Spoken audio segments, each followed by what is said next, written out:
Isabelle Saporta, ma compagne, a beaucoup perdu du fait de ma carrière politique. Sur l'antenne de LCI ce mercredi 9 février, Yannick Jadot a fait de rares confidences sur sa vie privée.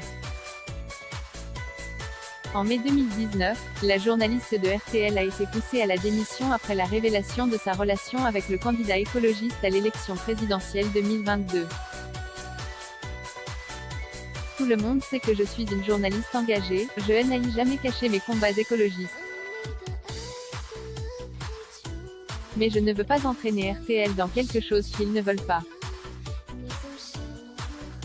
Je ne veux plus me cacher, et être présente aux côtés de Yannick, expliquait-elle aux Parisiens.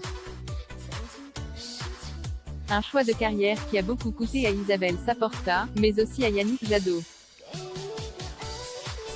Elle a beaucoup perdu du point de vue professionnel, du point de vue de son engagement, du point de vue de ses convictions, a-t-il confié sur LCI. Vous savez, c'est une femme engagée depuis longtemps, et on a l'impression que, parfois, elle doit simplement réfléchir à travers mon prisme, à travers moi, a continué le candidat à la présidentielle, interrogé par Elisabeth Martichoux. Et de rendre hommage à celle qui partage son quotidien en cette période de campagne électorale, c'est un moment difficile pour une conjointe, je pense que c'est à peu près la même chose pour un conjoint. Parce qu'il y a une forme d'effacement, on ramène tout à moi et ce n'est pas bien pour des gens qui sont autant engagés, qui font autant dans la vie, et qui méritent d'être respectés pour ça.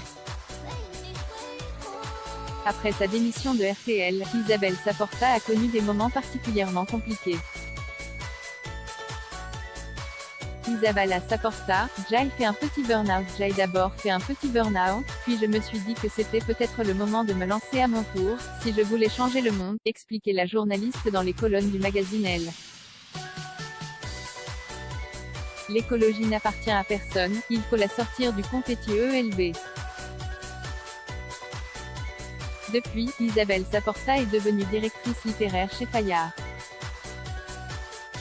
Je continue de faire ce que je fais déjà, chercher des profils atypiques, repérer ceux qui ne sont pas du petit milieu, débusquer les talents qu'on ne voit pas ailleurs, décrivait-elle au Monde, il y a quelques mois. On croit que je suis incapable de penser par moi-même. Vos neurones ne disparaissent pas quand vous êtes en couple avec un politique. Désormais, on me prend comme je suis ou tant pis. Je ne fais pas semblant d'être neutre, personne ne l'est.